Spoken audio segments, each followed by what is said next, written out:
Bueno, como todos ustedes saben, mucho se ha hablado del tema del acoso sexual, de la violación y del abuso. Conocemos los casos que se han dado a conocer en medios de comunicación y que tienen que ver con figuras públicas, pero nosotros pensamos que el tema va mucho más allá de solo estar informando sobre quienes en este momento en la vida pública, en el espectáculo particularmente, dan a conocer su caso a través de un medio de comunicación.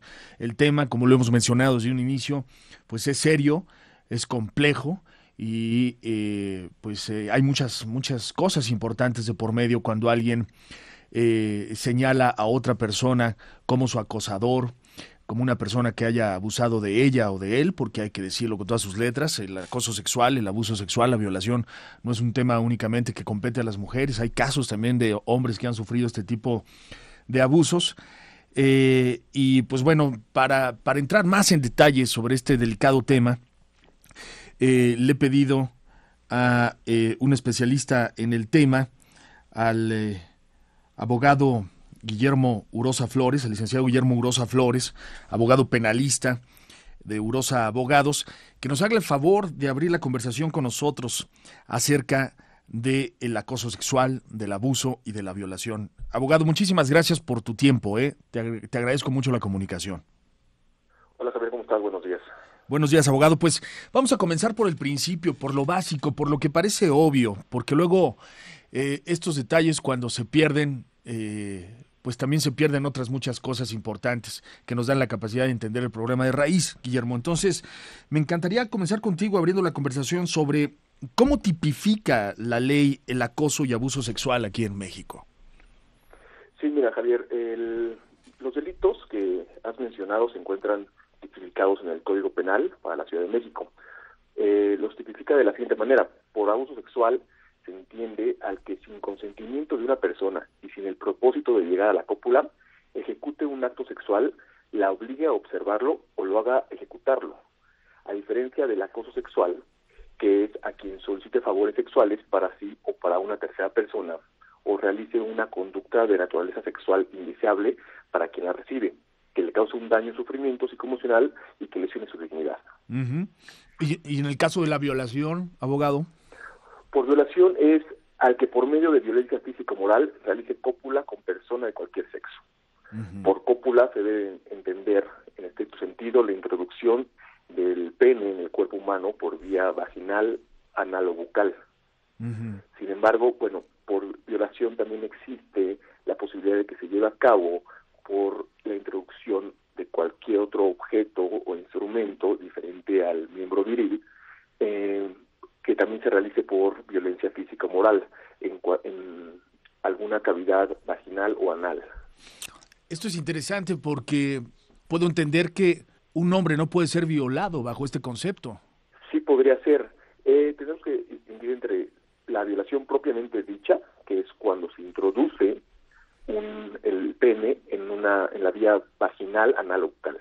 Sin embargo, está la violación impropia, ya que sí se puede introducir cualquier otro objeto o instrumento en vía vaginal o anal. Entonces, en este segundo supuesto, un hombre sí podría ser objeto de una violación. Muy bien. Existen diferentes tipos de acoso, violación y abuso sexual.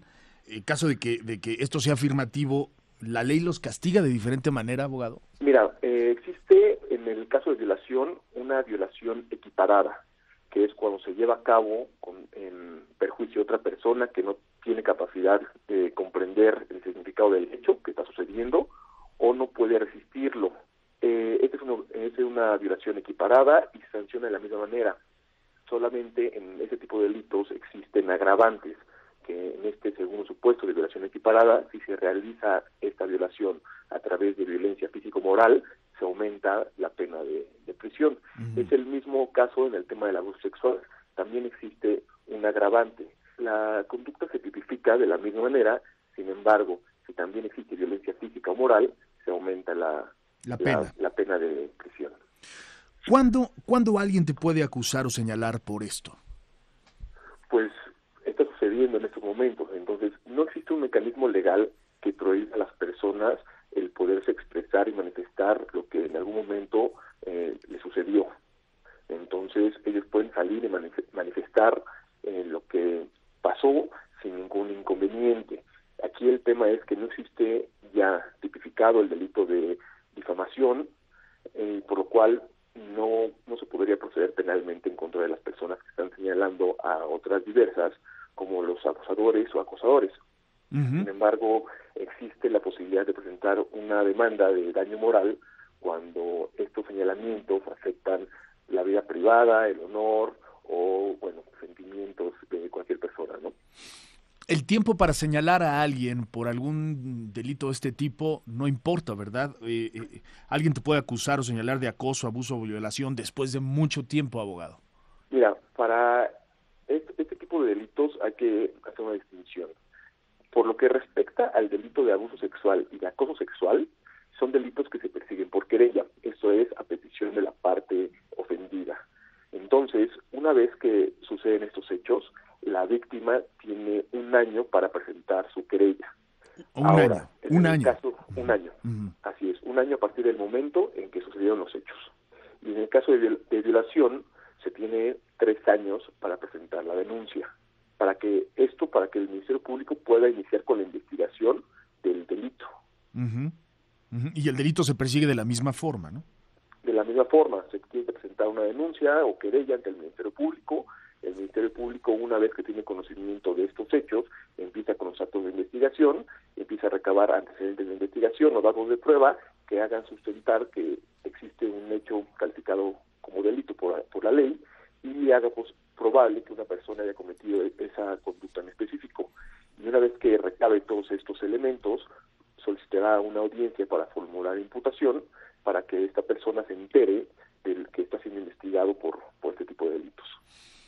Ese digamos que es el procedimiento en caso de que alguien te acuse de acoso, de abuso sexual o violación. Ese es el procedimiento. Así es, se presenta, como te comenté, la denuncia o querella, se lleva a cabo la formulación de imputación una vez que se cita a esta persona y, una vez que se cita, se puede determinar su situación jurídica. Esto es, que si el juez determina que hay elementos suficientes para seguir con la investigación del delito, se determina un plazo de investigación complementaria. Eso es un plazo extra que tiene el Ministerio Público para poder seguir investigando. Una vez que se vence ese plazo de investigación complementaria, el Ministerio Público tendría que formular una acusación. Esta acusación se realiza en contra de esta persona en específico, donde ya se recabaron todos estos datos de prueba que van a sustentar la acusación y se apertura una etapa que se denomina etapa intermedia, donde se van a verificar qué hechos van a ser materia del juicio y se ofrecerán los medios de prueba que pasarán ya a juicio, con los cuales se intentará sustentar la acusación y así obtener una sentencia condenatoria, o se analizarán también las pruebas con las cuales se acreditarán estos hechos y con ellos se obtendrá una sentencia absolutoria. Muy bien. Estoy abriendo la conversación con el abogado penalista Guillermo Urosa, de Urosa Abogados, sobre el tema de abuso sexual, de acoso sexual, de violación, que últimamente, por poca fortuna, está en boca de todos. La conversación con el licenciado Guillermo Urosa, es abogado penalista, sobre el acoso sexual, sobre el abuso sexual, sobre la violación. Abogado, muchísimas gracias por la espera, ¿eh? Bueno, ¿alguien te puede señalar por estos hechos sin presentar pruebas, abogado? Pues, como lo comentamos, no existe ya el delito de difamación, entonces se podría presentar este hecho. La realidad es que, pues, es delicado que una persona salga y manifieste que ha sido objeto de un tema de acoso sexual o de abuso sexual, inclusive de una violación, sin pruebas suficientes. El tema relevante es que esto ya ocurrió hace bastante tiempo. Entonces, es difícil que existan todavía pruebas para que puedan sustentar esas acusaciones. Sin embargo, pues sí, se pueden salir estas personas a los medios de comunicación y señalar pues que han sido objeto de este tipo de abusos o de acosos sin prueba alguna, ¿no? Entonces, como no existe una herramienta jurídica que obligue a estas personas que están haciendo señalamientos a decir qué persona fue la que cometió el hecho o cómo se cometió. O sea, no están obligadas. No se encuentran obligadas. Vaya. Y no se puede demandar por difamación, solo por daño moral, según me explicaba, ¿no? Así es. Bueno, el de difamación ya no se encuentra tipificado en la legislación local, entonces ya no se podría iniciar una investigación por ese tipo de delito. ¿Y para que alguien demande por daño moral, qué se necesita? Sí, bueno, para que se demande por daño moral, primero se tendrían que recabar ciertas pruebas, presentar la demanda ante la autoridad competente, se tendrían que ofrecer y desahogar estas pruebas que puedan acreditar que efectivamente, bueno, se afectó a la persona en su reputación, en la vida privada, y con ello determinar que efectivamente, pues, se causó un daño moral. Ese daño moral se cuantificaría y se determinaría que efectivamente a través de estos comunicados o estas manifestaciones en los medios de comunicación se afectó a la persona y con ello tener una sentencia favorable para que se pueda reparar el daño moral. Complejo, ¿no, abogado?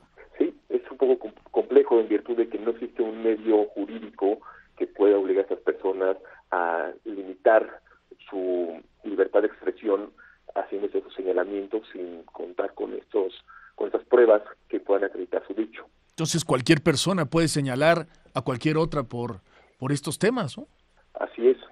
No contamos con un medio de protección sobre este tema, ya que, bueno, se está protegiendo la libertad de expresión, entonces cualquier persona puede manifestar lo que señala, ¿no? Sin embargo, si se demanda el daño moral, bueno, se establecerá que tendrá que realizar un pago, establecer la cantidad que se determine por parte de la autoridad jurisdiccional, y en varias ocasiones se establece que se tiene que publicar un extracto de esa sentencia para poder resarcir esa publicación que en algún momento causó el daño. En el caso de violación, de acoso, de abuso sexual, ¿cuál es el castigo, si alguien se encuentra culpable? Mira, por el tema de violación, la pena de prisión va de 6 años a 17 años de prisión. Por el tema de abuso sexual, se impone una pena de prisión de 1 a 6 años de prisión, y por el tema de acoso sexual es una pena que va de 1 a 3 años de prisión. ¿Podría repetir, abogado, qué es el acoso sexual o cuál es la diferencia entre acoso sexual, abuso sexual y violación? Mira, por abuso sexual se entiende al que sin consentimiento de una persona y sin el propósito de llegar a la cópula, se ejecute un acto sexual, la obliga a observarlo o lo haga ejecutarlo. Ese es el abuso sexual. Es como se encuentra tipificado en el Código Penal. Uh-huh. Por acoso sexual se entiende a quien solicite favores sexuales para sí o para una tercera persona, o realice una conducta de naturaleza sexual indeseable para quien la recibe, que le cause un daño o sufrimiento psicoemocional que lesione su dignidad. Y por violación se entiende al que por medio de violencia física o moral realice cópula con una persona de cualquier sexo. O sea, decirle qué guapa estás a alguien, o qué bella te ves hoy, o qué bonita estás, no es acoso sexual. No se entiende acoso sexual, no se configura ese tipo penal. Muy bien. O sea, para que exista acoso sexual tiene que existir una solicitud de favores sexuales o realice conductas de naturaleza sexual indeseable. Sin embargo, esos comentarios pues no son punibles. En el caso de abuso sexual tiene que haber poder de por medio, ¿no? Tiene que haber una posición de poder de por medio. Para el tema de acoso sexual sí tiene que haber.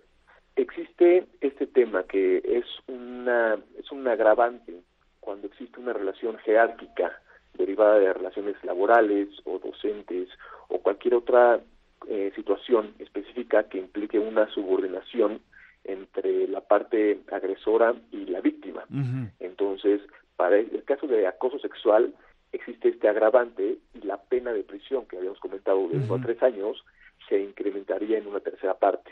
Si se acredita este agravante, esa relación de jerarquía y de subordinación que existe entre las personas.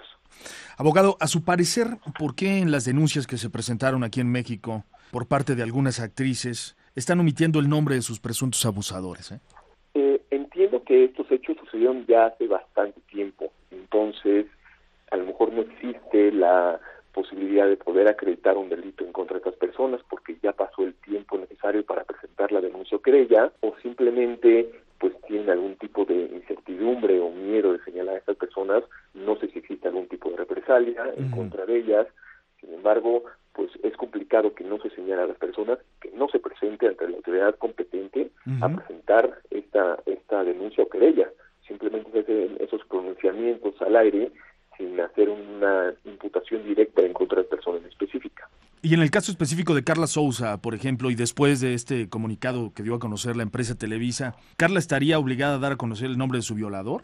Según tengo entendido No, por lo que escuché, no, ¿verdad? no se encuentra obligado. Ella simplemente realizó estas manifestaciones, señaló que había sido objeto de esta violación. Sin embargo, no se encuentra obligada a señalar a una persona en específico. Uh-huh. Y en caso de que lo diera a conocer, ¿qué procedería? En este caso, en este sentido, se tendría que iniciar una investigación. Sin embargo, tengo entendido que esto ya sucedió, te digo, hace más de 10 años, al parecer, ¿no? Tengo entendido que fue alrededor del año 2005, uh-huh. Después 2008, 2010. Entonces, ya no existe la facultad por parte del Ministerio Público para iniciar una investigación por estos hechos, ya que el delito se encuentra prescrito, porque no se presentó la denuncia en su momento.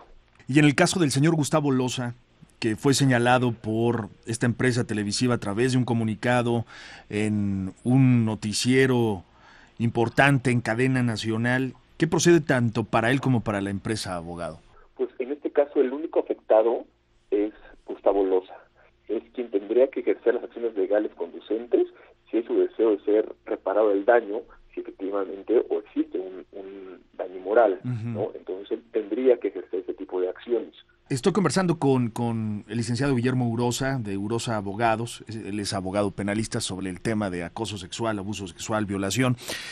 A su parecer, ¿el sistema judicial mexicano protege suficiente a las víctimas de este tipo de abusos para que después de sufrir un hecho pues tan terrible como estos en cualquiera de sus modalidades pueda presentar una denuncia y se le pueda dar seguimiento al caso? Sí, en estos casos la verdad es que la Procuraduría actúa bastante bien, se protege a las víctimas atendiendo a la naturaleza de los delitos. Se entiende que esos delitos son complicados y que las personas muchas veces no tienen la intención o las ganas de querer presentar una denuncia o querella. Es el problema por lo cual no se investigan con tanta cotidianidad ese tipo de delitos. Sin embargo, la Procuraduría protege a la víctima para que pueda llevar a cabo este tipo de denuncias o querellas, le proporciona asistencia psicológica para que pueda poco a poco ir sanando el daño causado. Y entonces ayuda a la víctima para que, bueno, en su momento se pueda obtener una justicia en su favor. ¿Qué hay con este nuevo sistema penal acusatorio? Yo tengo entendido víctimas que han sufrido este tipo de abusos, particularmente la violación. Tengo entendido que representa un viacrucis, abogado. De repente enfrentar un juicio por esto, ir a denunciar, someterse a las pruebas psicológicas debidas, después tener que enfrentar a su violador, encararlo. Es complicado, ¿no? Las cosas han cambiado.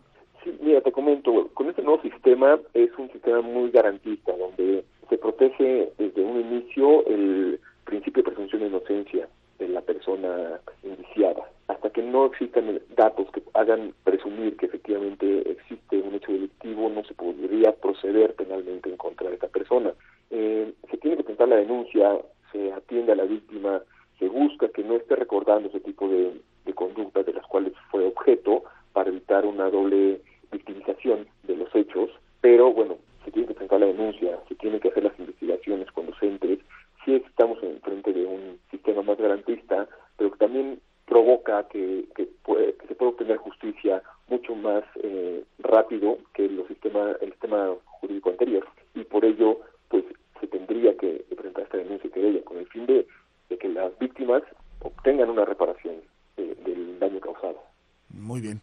Licenciado Guillermo Urosa, de verdad le agradezco muchísimo su tiempo y que nos haya explicado de esta manera este tema que está en boca de todos y en todos lados. No tienes nada que agradecer, estoy a tus órdenes, Javier. Gracias. Es el licenciado Guillermo Urosa, abogado penalista de Urosa Abogados. Qué tema, ¿no? Más complejo de lo que parece.